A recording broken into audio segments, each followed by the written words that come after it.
अस्सलामुअलैकुम। आज की एक और नई वीडियो के साथ मैं हाजिर खिदमत हूँ। एक और एडमिशन की भी आपके साथ न्यूज़ शेयर करनी है। देखिए, हमारे पास एडमिशन की न्यूज़ ये है कि बीएस नर्सिंग में जो 4 साल प्रोग्राम होता है डिफरेंट पाकिस्तान के कॉलेजेस में, उसकी एडमिशन की जो न्यूज़ है वो मैं आपके साथ शेयर करना चाह रहा हूँ कि ये 3 जो इस मंथ की 3 यानी 3 अप्रैल से एडमिशन स्टार्ट होने लगे हैं। तो अभी तो आज की जो जब मैं वीडियो रिकॉर्ड कर रहा हूँ तो अभी आज डेट है 1 अप्रैल। तो इंशाल्लाह आने वाले 2 दिनों के बाद ये प्रोसेस स्टार्ट हो जाएगा। एडमिशन की डिटेल्स क्या हैं और इसके फ़ायदे क्या हैं बीएस नर्सिंग में एडमिशन लेने के, और इसके स्कोप क्या है एडमिशन के बाद का मैं आपके साथ शेयर करता हूँ।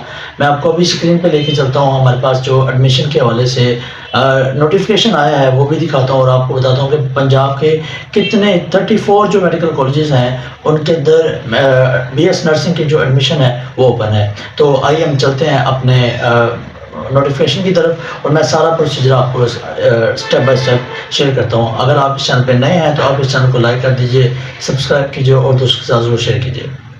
कि सबसे पहले जो नोटिफिकेशन है ये अभी 2 दिन पहले ही आया है। तो इसमें director general of nursing services Punjab ने, जो कि जिनका ऑफिस 24 कॉपर रोड लाहौर पे है, इनका फ़ोन नंबर भी दिया गया है, आप इसे देख सकते हैं। और यहाँ पर आप dgnursingpunjab@hotmail.com ये भी देख सकते हैं। यहाँ पर आप किसी भी शिकायत की सूरत में यहाँ पर ईमेल कर सकते हैं। तो एडमिशन के हवाले से हमने बातें करनी है कि देखिए हमारे पास पंजाब में कौन कौन से जो नर्सिंग के एडमिशन्स हैं, कॉलेजेस हैं जो ऑफर कर रहे हैं। एक बात यहाँ पर ज़रूरी सी समझ लीजिए कि ये सिर्फ और सिर्फ फीमेल्स के लिए, मेल्स के लिए नहीं है। मेल्स के लिए सिर्फ पंजाब के अंदर सिर्फ एक ही अदारा है जो कि शादरा मेडिकल कॉलेज है, जो कि शादरा में वाक़ है लाहौर के साथ ही। वहाँ पर 100 सीटें होती हैं और वो हर साल उनके जो 3 मंथ बाद रिजल्ट आते हैं और एडमिशन भी ओपन होते हैं। तो अभी उनके एडमिशन अभी होने हैं। लेकिन यहाँ पर ये जो सीटें आपको नज़र आ रही हैं, college of nursing King Edward Medical University Mayo hospital Lahore में 100 सीटें हैं। College of nursing FJMU sir Gangaram जो हॉस्पिटल लाहौर है, इसमें भी 100 सीटें हैं। इस तरह Amiruddin medical college Lahore general hospital, यहाँ पर भी 100 सीटें हैं। नर्सिंग अलामा कबाल मेडिकल कॉलेज जिना हॉस्पिटल, यहाँ भी 100 सीटें हैं। और कॉलेज ऑफ नर्सिंग जिसे होली फैमिली हॉस्पिटल रावलपिंडी कहते हैं, यहाँ पर भी 100 सीटें हैं। इसी तरह से भुट्टो बेनजीर भुट्टो शहीद हॉस्पिटल रावलपिंडी, यहाँ पर भी 100 सीटें हैं। अलाइड हॉस्पिटल फैसलाबाद, यहाँ पर भी 100 सीटें हैं। निस्तर हॉस्पिटल मुल्तान, यहाँ पर भी 100 सीटें हैं। और भावपुर विक्टोरिया हॉस्पिटल भावपुर, यहाँ भी आप देख सकते हैं 100 सीट है ओनली फीमेल के लिए। सर्विसेज हॉस्पिटल लाहौर में ये भी, यहाँ पे भी 100 सीटें हैं। इसी तरह से चिल्ड्रन हॉस्पिटल लाहौर है, यहाँ पे भी 100 सीटें हैं। Allama Iqbal memorial teaching hospital Sialkot, यहाँ पर भी 100 सीटें हैं। डीएचक्यू हॉस्पिटल डेरा गाजी खान, यहाँ पर भी 100 सीटें हैं। इसी तरह से जो मुजफ्फरगढ़ का डीएचक्यू हॉस्पिटल है, यहाँ पर भी 100 सीटें हैं। शेख जैद हॉस्पिटल रहीम यार खान, यहाँ पर भी 100 सीटें हैं। डीएचक्यू हॉस्पिटल अटक, यहाँ पर 50 सीटें हैं। इसी तरह से डीएचक्यू हॉस्पिटल भावनगर, यहाँ पर 50 सीटें हैं। इसी तरह से हमारे पास हॉस्पिटल चकवाल में जो डीएचक्यू हॉस्पिटल है, यहाँ पर भी 50 सीटें हैं। इसी तरह से डीएचक्यू जो फैसलाबाद है, यहाँ पर भी 50 सीटें हैं। आई कम जनरल टीएचक्यू हॉस्पिटल गोजरा में 50 सीटें हैं। इसी तरह से आप देखें अजीज भट्टी शहीद टीचिंग हॉस्पिटल गुजरात, यहाँ पर भी 50 सीटें हैं। जंग में जो डीएचक्यू हॉस्पिटल है, फैसलाबाद में, हाफजाबाद में सॉरी, इसके अलावा जेहलम में, कसूर में, खानेवाल में, इसके अलावा खुशाब में, लिया में, लोधरा में, मंडी बहाउद्दीन के अंदर, मियाँ वाली, नारोवाल, उकाड़ा, इसी तरह से पाकपतन, राजनपुर, रावलपिंडी, साहिवाल और सरगोदा। ये हमारे पास टोटल 40 कॉलेजेस हैं, जो कि इस दफ़ा 3 मजीद कॉलेजेस बढ़ाए गए हैं और नंबर ऑफ 150 जो सीटें हैं या नंबर ऑफ सीट्स इंक्रीज की गई हैं। इसमें अप्लाई करने का सबसे बड़ा फ़ायदा ये है कि जितने भी तालबात को एडमिशन मिल जाता है या जिनका एडमिशन सिक्योर हो जाता है, उनको स्टाइपेंड मिलता है पर मंथ 40,000 के करीब, 38,000 के करीब जो है, या 40,000 के करीब जो है, हर साल इनको स्टाइपेंड मिलता है। तो ये आपने, ज़ाहिर सी बात है, हर साल की तरह इसका भी जो क्राइटेरिया है, मेरिट है, ये इंक्रीज होगा। आपने इसको अप्लाई कैसे करना है इस वीडियो के आखिर में मैं आपको बताता हूँ। लेकिन अप्लाई करने से पहले चंद हॉस्पिटल अभी हमारे बाकी हैं, मैं आपको ये पॉइंट्स यानी एलिजिबिलिटी क्राइटेरिया ये भी बता देता हूँ। यहाँ हमारे पास नर्सिंग जो डीएचक्यू हॉस्पिटल शेखुपुरा है, यहाँ पर 50 सीटें हैं। इसके अलावा nursing DHQ hospital Toba Tek Singh, यहाँ पर 50 सीटें हैं। और college of nursing DHQ hospital यहाँ व्याड़ी में, यहाँ पर भी 50 सीटें हैं। तो अप्लाई करने से पहले आपने अच्छी तरह से देखना है कि क्या पॉइंट्स है, क्या यहाँ पर उन्होंने हमें सजेशन दी हैं और किन हदायत पर हमने अमल करना है। तो देखिए हमारे पास matric with science, physics, chemistry, biology as compulsory subject होने चाहिए। तो आपको यहाँ पर अगर तो आपके स्टूडेंट के ये वाले कोर्सेज हैं तो फिर वो अप्लाई कर सकता है, वैसे वो अप्लाई नहीं कर सकता। एक और बात ये है कि इस एडमिशन, ये जो अभी नोटिस आया है आपके सामने, इसमें सिर्फ वही स्टूडेंट अप्लाई कर सकते हैं जिनका पहले से रिजल्ट आ चुका है और वो इसी के लिए वेट कर रहे थे, ठीक है। तो यहाँ पर अप्लाई कर सकते हैं। और तीसरी बात ये है कि जिन्होंने अभी देने हैं पेपर वो यहाँ पर अप्लाई नहीं कर सकते, जिनका रिजल्ट आ चुका है सिर्फ वो ही अप्लाई कर सकते हैं। वो नेक्स्ट ईयर अब वेट करेंगे और अप्लाई करेंगे जिन्होंने इस साल पेपर देने हैं। तो मेरिट के बारे में ये जो यहाँ पर लाइन लिखी है इसको आपने अच्छे से पढ़ना है। तो merit will be determined on the basis of marks FSC pre medical in case two और more candidate have equal marks in FSC pre medical then the merit shall be determined on the basis of obtain marks in matric. देखिए अगर तो आपके equal marks हैं, दो student हैं जिनके equal marks हैं एफएससी में, तो फिर जो क्राइटेरिया बनेगा वो मैट्रिक के नंबरों की बुनियाद पे बनेगा। जिसका ज्यादा होंगे उसको एडमिशन मिल जाएगा।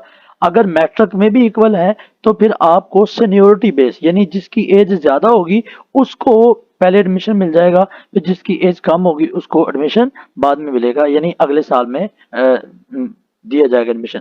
और तीसरी बात यह है कि only female will be allowed to apply for admission. जो एज अप टू 35 ईयर्स होनी चाहिए, इससे ज्यादा एज हो तो आप अप्लाई करने के लिए एल नहीं है।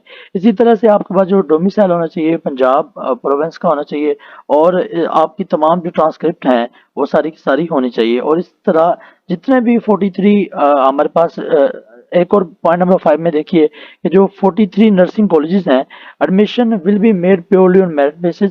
तो हर साल की तरह ये भी मेरिट ही की बेस पे आपको एडमिशन देते हैं। और जो पॉइंट नंबर 6 में necessary instructions, guidelines, schedule and merit list etcetera will be uploaded from time to time on the web portal.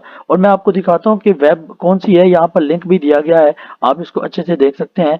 यहाँ पर पॉइंट नंबर 7 में कि http://pnas2.phf.gop.pk में जाके आपने अप्लाई करना है। और अप्लाई करने की जो लास्ट डेट है ये 18/4/2023 है, यानी सिर्फ 15 दिन आपको मिलेंगे।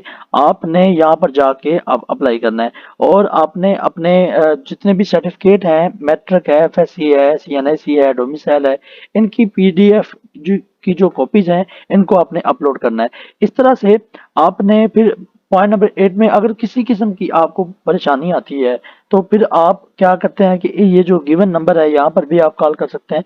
लेकिन इसके अलावा आपने फीस भी जमा करानी है। जो चलान फॉर्म है उसकी फीस जमा करवा के 500 रुपये किसी भी जो गिवन बैंक है इसमें जमा करवा के आपने ये जो चलान फॉर्म है और बैंक अकाउंट नंबर आप ये लिख के लेके जाना आपने 6580088830600077।